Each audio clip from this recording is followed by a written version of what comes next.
Habari, karibu kwenye channel hii. Leo tumeandaa upishi wa mkate mtamu kabisa wa maziwa kwa jiko la mkaa. Na kama hujawahi kuoka mkate labda kwa jiko la mkaa unadhani ni ngumu, leo tumekuandalia kwa namna nyepesi kabisa. Tafadhali kuwa nasi kuanzia mwanzo mpaka mwisho.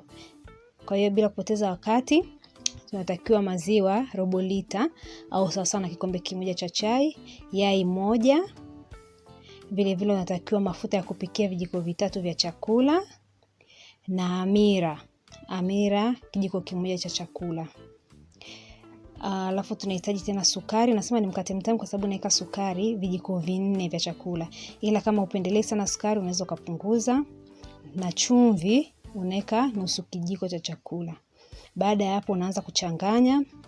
Na unahakikisha mchanganyiko wako unauchanganya vizuri kabisa. Unaweza kutumia kijiko, unaweza kutumia uma, unaweza kutumia mixer kama unayo, lakini uchanganye mpaka uhakikishe hamira imechanganyika vizuri. Kisha tunakuja kuongeza unga wa ngano. Unga wa ngano unaweka nusu kilo sasa na vikombe 4 vya chai. Na kwenye kuweka unga wa ngano unaweza ukaweka kwa 2. Vikombe 2 vya kwanza au robo kilo. Kisha ukachekecha, alafu ukaendelea kuchanganya. Na mimi nimetumia tu uma kuendelea kuchanganya kwa sababu sikutaka mikono ipate kwanza unga kwa sababu bado unakuwa ni mlaini.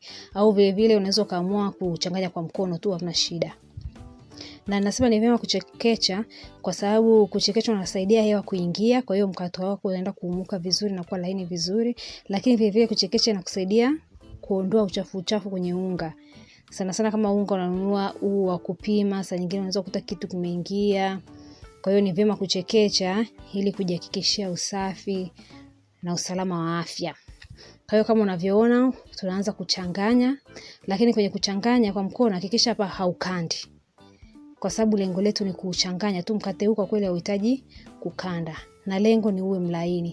Kwa hiyo unaongeza kijiko kimoja ili cha mafuta ili kusaidia usishikane sana kwenye mikono na kwenye bakuli lako, na vile vile uwe mlaini. Kwa hiyo kama unavyoona mkate unakuwa mlaini, unga hakikisha unakuwa mlaini. Lengo ni unga uwe mlaini, usije ukawa na wasiwasi ukaongeza ukizani unakosea, hapana. Kwa hiyo unahakikisha umetoka vizuri pale kwenye bakuli, unaongeza kijiko chako kingine kimoja cha mafuta ili kuendelea kufanya uwe na unyevunyevu, usiwe mkavu. Baada ya hapo unafunika, unauacha umuke kwenye sehemu yenye joto kwa lisali moja. Kisha tunakuja kutoa hewa. Ukishaona umeumuka vizuri, unaanza kukanda kwa mkono wako ili kutoa hewa ambayo ilikuwa imeingia. Baada hapo tunakata katika vidonge vidogo vidogo. Na mikato hii unakata labda kwa nusu kilo, na kutokana na ukubwa wa tray langu na ukubwa wa baking tin yangu, kwa hiyo unakuta nimekata vipisi 7. Unakata, unasokota katika vidonge vizuri vidogo. Kisha baada hapo unaufunika. Na tunaufunika ili usije ukawa mkavu, uendelee kubakiza ule hali ya unyevunyevu. Unachukua baking tin yako au sufuria, unapaka mafuta, unapaka unga ili uhakikishe ukija kupanga mkate wako usije ukanata. Wakati ukishaiva, umetoka kuutoa jikoni, basi usije ukawa umejingangania kwenye sufuria au baking tin. Kisha unachukua vidonge vyetu vile, unasukuma, alafu unaanza kukata. Kwa hiyo kama unavyoona, unakata lakini haufikishi mwisho. Unakata kwa hiki sehemu cha katikati. Unaweza kutumia pizza cutter au kutumia kisu kama hivi unavyoona. Kwa hiyo unakata. Lengo la kukata ni nini? Lengo la kukatakata hivyo mistari vidogo vidogo haufikishi mwishoni, ni ili kutengeneza urembo.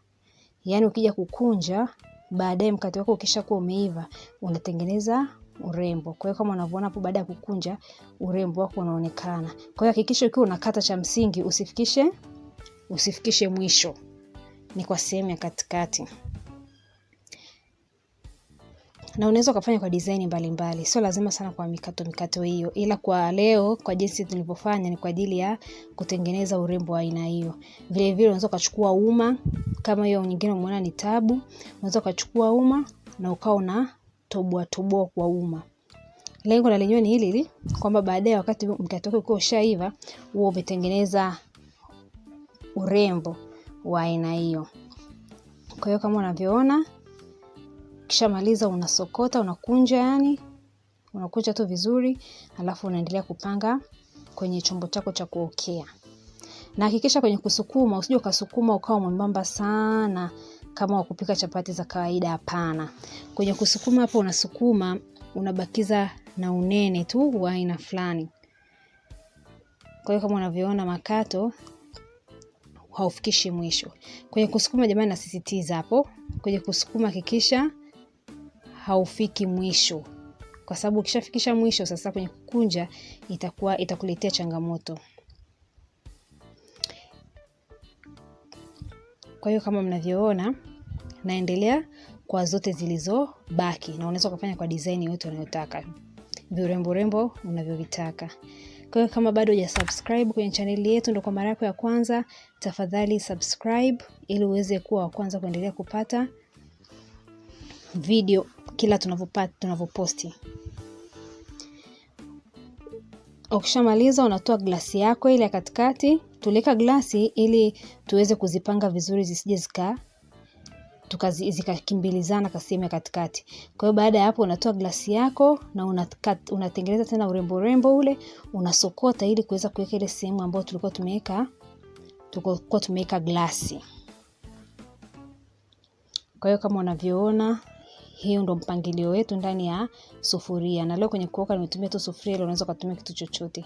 Kisha baadaye unafunika na unauacha uumuke sehemu ya joto kwa nusu lisali moja, au kama ina joto zaidi inategemea na eneo ulilopo. Baada ya hapo unaona mkate wetu umeshaumuka. Kama unavyoona, nimesogeza kamera karibu zaidi ili uweze kuona vizuri.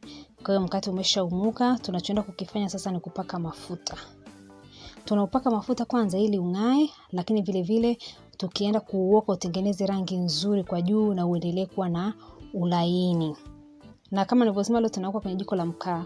Sufuria yetu tuliweka jiko la mkaa kwa kama dakika 2, baadaye ndo tunakuja kudumbukiza. Kisha unachota ule mkaa wa ndani kupunguza ili ubakize kidogo.